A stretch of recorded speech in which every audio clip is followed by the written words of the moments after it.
My name is Michael O'Hanlon. I oversee the social media practice here at Horizon Media, where we live and breathe daily the realization that content is the lifeblood of the timelines, the news feeds, the curated streams that we're tasked with keeping flush nonstop. Whether we're working on a brand's social voice, whether we are working on a social channel strategy or a paid distribution plan, the one constant truth is that content is always at the epicenter of each answer that we ultimately come forth with. I'm really excited this morning to introduce Joel Coleman because personally, I'm incredibly fascinated by how he has stepped forward as a trailblazer and a disruptor in a space where my sort of first incredibly deep question to him was, why you, right? What made him, of all people, in the rich and storied history of the content profession, the established journalism and news field, qualified to germinate the idea that has become a flashpoint in disrupting the traditional career prospects for aspiring journalists and content producers? Was it that he was analyzing industry trends and noticed that by 2013, the number of employed journalists in full-time newsrooms had dropped over 30% over the course of a few years to 38,000? Concurrently, did he foresee a content frenzy being spawned by always-on connectivity, untethering, cord-cutting, and other factors? Was it that he had friends who were in journalism school, and Joe felt that if they entered the traditional news profession and made their average salary of $37,000 a year, then he'd be the one always responsible for buying the beers? Certainly a legit concern. Or was it that he studied the incongruence of claims from marketer surveys, where 60% stated a commitment to company blogging efforts, but only 9% of marketing companies in the US actually employed a full-time blogger? The awesome thing about Joe's story is that he isn't a writer. He isn't an editor. He's never worked in a newsroom, had to meet a news deadline, but he had a personal need for filling a constant content pipeline that he felt was going to drive leads for a business that he had pursued back in 2006, recognized that nothing in the publishing space could offer the solution that he sought, and decided to create it himself.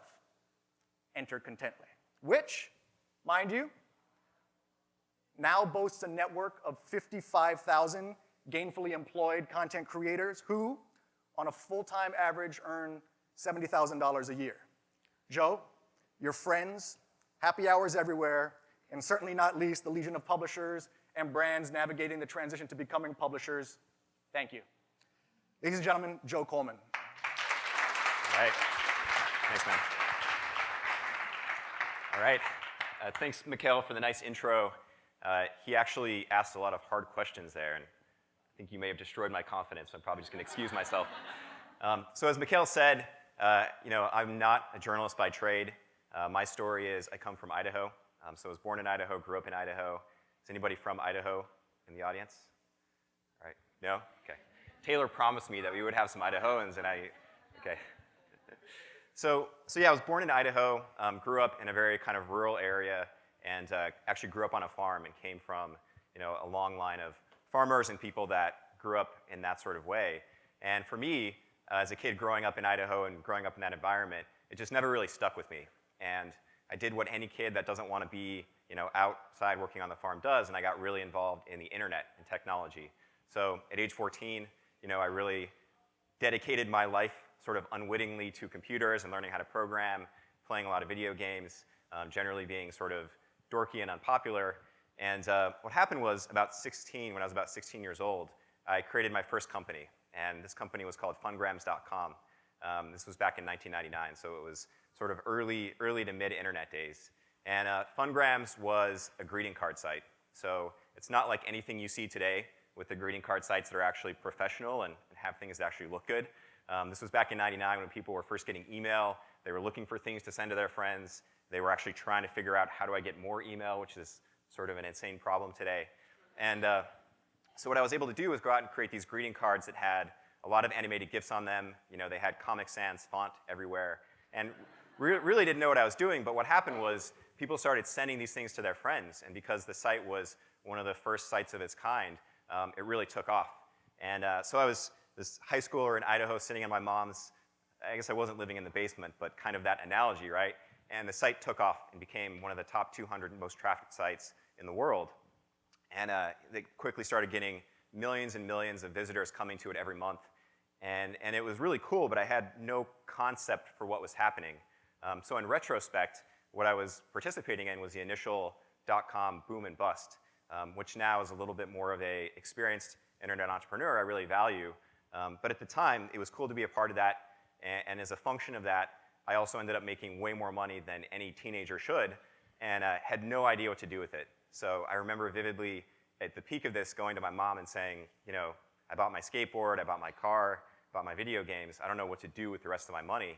And it's funny because they were from lower sort of middle class too, and they had no idea either.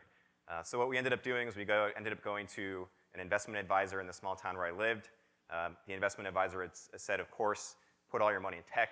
It's huge, it's blowing up, you're gonna make a ton of money, a huge fortune. And I was like, all right, let's do that. And so I did that. 6 months later, the crash came.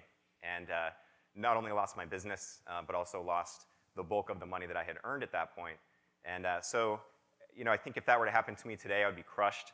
As a 16-year-old kid, I didn't really understand the full implications of that. It also helped that I got a girlfriend around that time, so my life was actually pretty good. So that was one of those experiences I really value, and for me, really instilled the love of the internet and the love of entrepreneurialism, and it was something that I knew I always wanted to do.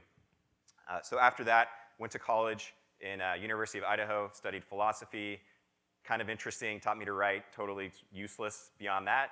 And after that, started my second company. So the second company I started was a company called CashCrate.com, and CashCrate is a consumer reward site. So people can go and shop online, try new products, take research surveys, and get points and cash back for that. And CashCrate was the first sort of what I call a real company in the sense that I built a team, I ran it for 5.5 years. The business didn't crash after a year, which was nice. And I learned a lot about the basics of hiring a team and managing them and going through the very sort of painful ups and downs with running businesses. So the way that Contently came to be and the way that I ended up in this space where from the outside I really have no business being is about 5.5 years into running the company, we were trying to figure out how do we get more users, right? Because we were obsessed with user acquisition. At this time, we had about 9 million members on the site. They were earning millions of dollars a year, so it was pretty successful, but we'd kind of hit a wall, and we didn't really know what other channels to try to get more people to come to the site. And so what I saw happening in the space, and this was back in 2009 or so, was some of my friends in tech building really interesting content properties that then drove them business. So the one I always think about and the inspiration behind this was Mint.com. A lot of you guys probably know and have used Mint.com. And one of the interesting things about that business is they largely built it off the back of content. So they had a site called Mint Life. They had all kinds of content on there about saving money and making money and just things that were interesting and compelling to their audience. And those guys were very much ahead of their time and that they sort of understood what the economics were behind the content. So for every piece we published, they knew that they would get X number of visitors that would sign up and become members of Mint. And so we saw what Mint.com was doing. We were in a similar space. We had a similar audience and basically said, let's go copy Mint and do what those guys are doing and we'll be tremendously successful, right? So we ended up trying for about 3.5 months. And long story short is we failed miserably at it. Realized in retrospect that we had no idea what we were doing, right? We weren't journalists, we weren't editors, we had no experience in publishing. We were business people, finance people, developers that are used to writing code. And so it was this really interesting moment for me where I was trying to figure out, how to actually make this thing work because I knew it could drive good business results for us. So what I ended up doing was connecting with a friend of mine. His name's Shane. Some of you guys probably have met him or heard him speak. And he's a guy I grew up with in Idaho. So him and I have been friends since forever, basically, since middle school. We're super unpopular in the math club together and have just always sort of hung out. And it was really fortuitous because right as I was having this problem, Shane was coming out of journalism school. And I went to Shane and basically said, I have this project. I need people to help me with it. Can you connect me to the creatives? And Shane saw instantly the problem from the other side, which is there's all these journalists out there that can't find work in traditional media, being forced to manage their careers as freelancers. He had professors that were being laid off from the New York Times and hired back as freelancers. And so we realized in that moment that there was this much bigger opportunity beyond this little content project that I wanted to do, and it was our chance to go out and really put these two groups together. So brands that need content for content marketing and PR purposes, but don't know what they're doing, and then on the other side, journalists and other types of content creators that can't find work and need to connect. And so that's how we got the company started, was through that initial conversation, moved to New York in December 2010, started the business, and then went through the process of, over the last 4 years, just growing it from the ground up. And have really been through more ups and downs than I can count, I guess. There are a few things that were really disheartening and really set us back. One of them was that when we first started the business back in 2010, content marketing, people didn't really know what it was. And it was incredibly hard to go to investors and say, hey, we're building this business and we're connecting these groups and here's why it's important, because they didn't get the value of content marketing. They thought that we were writing corporate blogs for people and didn't find it that interesting. So even getting the business off the ground, raising that initial round of funding was incredibly difficult. We ended up sticking it out and raising that money 6 months later, which was good. And with that money, we were able to go out and hire our first employees. We actually had money to pay them, which was nice. And I remember vividly this experience of hiring our first employee because, as Thompson said, as a founder, you deal with a lot of kind of the imposter syndrome. And you sort of feel like, I'm out here and people think I have this company and people think I'm doing something important, but we really don't have anything and it's all smoke and mirrors. And that moment when you actually hire your first employee and you have somebody that you're paying with money that you brought into the company and you realize like, we're creating jobs and we're doing all this stuff and it's just such a good feeling. Unfortunately for us, we fired that same employee less than a week later. We realized that we sucked at hiring and we had no idea what we were doing when it came to finding good people, and learned another very valuable lesson, which is finding the right people, and then also when people aren't working out, having to let go of them quickly as an entrepreneur. So fast forward to today, we've been at it about 4 years now. The company's grown from us to about 70, 80 people. We'll be about 120 people in Q3 this year. So growing really quickly, have really figured out what our model is in the market, helping brands create original premium content that allows them to build owned audiences. And then simultaneously, for us, the market has moved our way. So those that are familiar with the content marketing space know that it's really blown up over the last 2 to 3 years. And one of the biggest lessons for me as an entrepreneur is that you really need some luck, right? It's very possible to have a great idea at the wrong time, even if you execute really well. And it's also possible to have an okay idea and be only an okay entrepreneur, but do well because now's the right time for that idea. And so I feel very fortunate to be in a place where I think we've executed pretty well. We've also lucked out and that the market has gone our way. And just excited to see what the future brings. So thanks.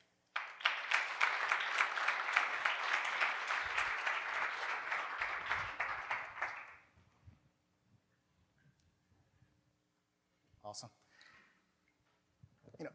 It might be the fact that we're in the tech space, right? But there seems to be this sort of notion that oftentimes the most seismic inventions are going to come from some wonderkind who comes up with the idea at 16, 17, 18 years old and never needs to go to college and then sells the company for $2 billion and who knows what they do for the rest of their life, but it seems like it's pretty nice living. You came up with an amazing idea at 14 and then at 16 and then decided to go to college. So, the adage that it's the school of hard knocks or you can only sort of really learn on the job seemed like it might not be the entirety of the thing that you bought into. What was the rationale for still going to school? Yeah, I think I didn't know what I was doing. I think that realistically, I probably wouldn't do it again. But I was 18. I just graduated high school. All of my friends were going to school, and at the time, I was thinking about going into computer security too. So there was a lot of formal training I thought that I needed, and it's funny because I went and joined the computer science program, dropped out in like 3 weeks because I realized you had to do math, which sucks, and I'm not a fan of math. So that's what led me to do philosophy. and ended up really enjoying it. But for me, it was never a question of going to college to set myself on a career path, or particularly to sort of learn how to be an entrepreneur, which I think is a difficult thing to do through schooling. Right. So yeah, it's probably not something I would do again, but it was something that I did at that time. Yeah. Now, you wear your home state with the badge of pride, so we can get an Ida whoop going if nobody else is going to represent. But, how did you know that two kids from Idaho could show up in New York and come up with an idea that, wasn't already in the works by some sort of bigger, badder, more well-funded type of company, and that you weren't going to sort of get squashed before you even started? Yeah, I think, we were really naive. And I came from a place where, first of all, the transition for me from Idaho to Las Vegas, where I lived a little while with my second company, to New York was actually really difficult. And from the outside looking in, it looked like I had created these successful things, and from the time I was 16, been a successful entrepreneur. But the reality is I had never participated in an ecosystem before where everyone knew each other, and there were investors and customers, and I was building my little sites in Idaho. So I felt very out of place for a long time, and actually that was a difficult sort of transition for me. But the reality is I think the naivety around what you can and can't do really helped us. And I think this is often the case with entrepreneurs that come to the market with ideas, is when you don't really know a space, you don't really know how things have been done for years, and you don't really know what the institutional barriers are there. And so we were able to come in and really start with fresh eyes. Quickly learned that there were some insane barriers that we didn't anticipate.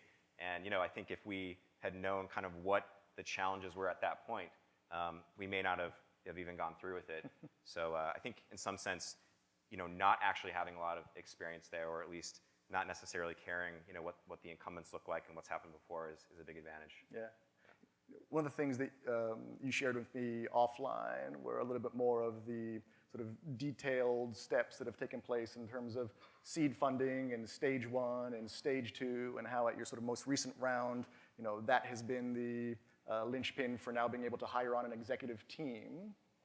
How do you know what to do when? What falls into the seed stage and what falls into stage 1, and how do you know then to do certain things in stage 2? Yeah, so I think one of the benefits of being an entrepreneur in today's day and age is there's a very clear path. I always hear this from my old, I want to say crusty investors, which isn't very nice, but older investors that built companies or were in VC back in the late 90s or early 2000s, when there really wasn't an established path, and it was incredibly difficult to create a company, and it was super difficult to raise money. And we're living in a time where there's a roadmap for the first few stages of your business. There are so many great resources out there. AngelList is one that really helped us early on, where you sort of learn that these are the things you need to do to get the business off the ground. There's a great resource called that Steve Blank put together called the Lean Startup. A lot of you guys probably know, but it's basically a methodology for taking an idea and proving the concept. Mm-hmm. So I think it's only been recently, maybe within the last year, that we feel like we no longer have a roadmap. Prior to that, you prove the concept, you raise a small round of funding, you then figure out how to take that concept and scale it, you go raise your next round, and then you build your executive team out, and then you go from there. And it's only 4 years in that we can sort of go a bunch of different ways, whether it's grow it into an IPO or get profitable or whatever. Mm-hmm. But the reality is you kind of know too, just based on running the business and what you think you need to do next. Right. Yeah. As you grow, there's naturally the matter of talent growing, right? I mean, building out your company, and then in your situation, you've got the added element of actually growing a network of content creators. Yeah. How do you measure, how do you actually take care of the sort of talent expansion from the standpoint of making sure that you're still able to ensure that the same level of sort of quality assurance or ideals or people's sort of inclination to work hard and sort of do it in your vision is going to be able to be preserved as the team gets larger and larger? Yeah, it's a constant challenge. So when we first started the business, much like Thompson, we sort of faked everything. And I remember the first client we got, it was a company called Music Pitch, and they sold ringtone jingles or something like that. And I remember getting the PayPal receipt for $35 and feeling super proud. But when we got that client, we had nobody that could actually fulfill the content, right? And so we had to go out tap our editor networks. I'm pretty sure Shane, my co-founder, wrote a bunch of content as other people during the early days of the company. So for the first couple of years, we were able to be really hands-on with it, and we worked with the talent, and we knew everybody in our network, and we made sure that they had a good experience. It's only been over the last 18 months that the network has reached such scale that we can't be as hands-on as we used to be. And so when that happens, there is this process that happens again and again in startups where you do something manual that can't scale, and then once you prove the concept, you build technology and processes to do that for you. Whereas before we were checking in with every writer and making sure they had work, now we're building technology to surface the best writers and make sure that the best, most engaged writers that do the best work are getting regular work. We're proactively collecting feedback on them and making sure that we're connecting the right people with the right projects. And we're still figuring some of that stuff out, but I think the answer is you have to find a way to make that more technical and less hands-on. Now, you may have had the benefit of always having ideas that were solid enough that you were going to get funded for them and then be able to sort of live off of the early stage funding. But for other people that feel like they've got ideas yet aren't yet at the stage where those ideas have been funded, how do you balance the need to sort of get a real-world job and make a living expense while still being able to pursue the thing that you hopefully end up having become your meal ticket, and is it tenable? Yeah, it's super tenable. I mean, I think, as I was saying before, now is such a good time to be an entrepreneur. One of the things that actually Horizon's doing that's really cool through this program is actually starting to facilitate and incubate a lot of these ideas, which is kind of unheard of. Like, there's not many other companies that do that for their employees. So if you guys have ideas that you want to execute, you already have one channel and one place you can go for those, which is really cool. Apart from that, the barriers to creating a company have reduced drastically over the last 10, 15, 20 years. And what's happened is not only is capital more available, but the cost of creating a business has gone way down. So those same crusty investors that chastise me all the time about how hard it was back in the day, they had to raise huge venture rounds just to get like hosting, and they had to put servers in their office, and it was really expensive and really time consuming. And everything that's happening in tech today is reducing the barriers to entry. So you can go and build a website with pre-existing frameworks and get hosting instantly through Amazon or some other cloud provider super cheaply. So there are really no good excuses to avoid doing it today. I think, as Thompson said, the biggest thing is just getting started, right, and not letting that fear sort of get in the way, because it's so low risk today. Yeah, prescient. I think we want to reserve these last 5 minutes for any questions that we may have. Yeah.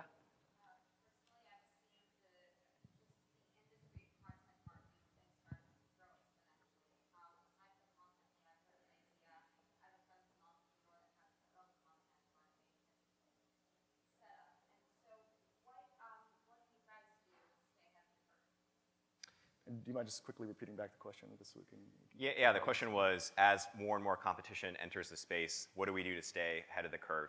And it's a great question, because I think there are literally thousands of content marketing companies out there these days, and they're all doing sort of random kind of associated stuff. For us, the heart of our business has always been the network of talent. So every company needs a good core differentiator, because if you build around that and continue to stay ahead in that area, you're going to continue to differentiate and stay ahead in your area.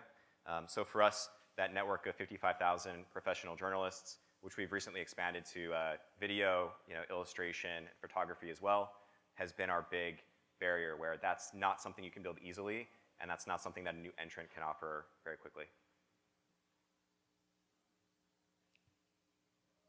Yeah.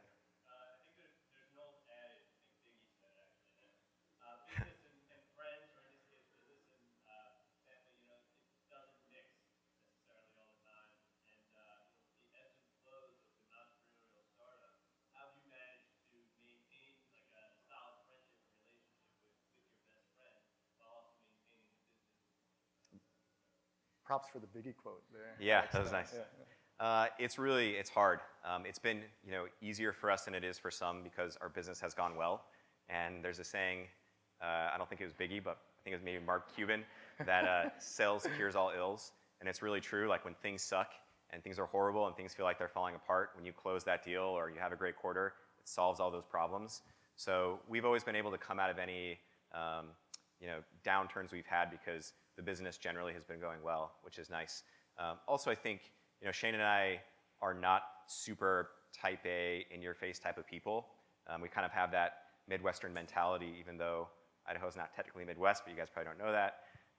So, if anything, our weaknesses is that we aren't confrontational enough, and we've actually had to learn as friends that you have to call each other out sometimes. It's okay to be angry with each other and sort of deal with things head on, or else they're just going to fester and not work out. So, yeah, I don't know. I'm really lucky. It's one of the biggest reasons we've been successful is that core founding team, which we have another co-founder too, Dave, who's our CTO, and we've been able to stick together and just work through that stuff. That's great. I think with that, we've got Taylor who's going to step back up, but a round of applause again for Joe and for Thompson. Thank you.